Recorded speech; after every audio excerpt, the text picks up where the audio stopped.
Ang example number 2 naman natin para sa tabular method, same pa rin siya kaso nga lang mas malaki na exponent ng algebraic function ng raised to 3 na.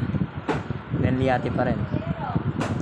Hindi, ang u natin is yung labas lang natin yung constant 3x cube dx para mas madali.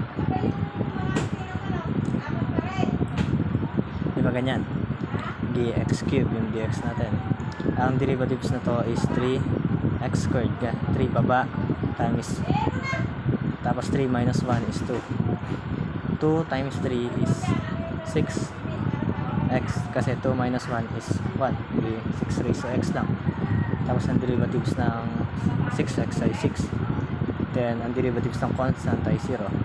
Ang dv naman natin ay ex. Ang ano ex pa din. ex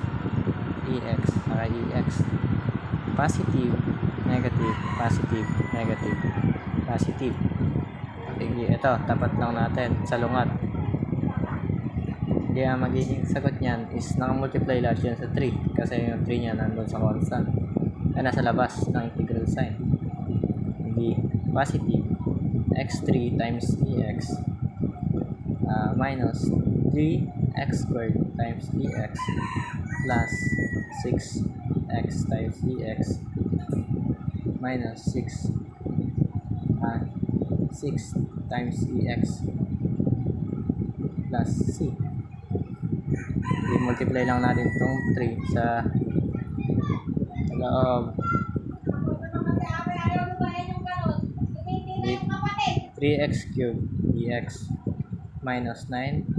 3 times 3 is 9x squared, negative x squared ex.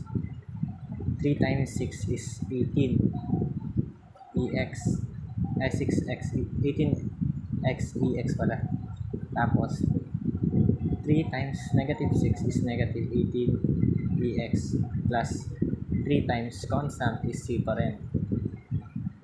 Ito na yung sagot.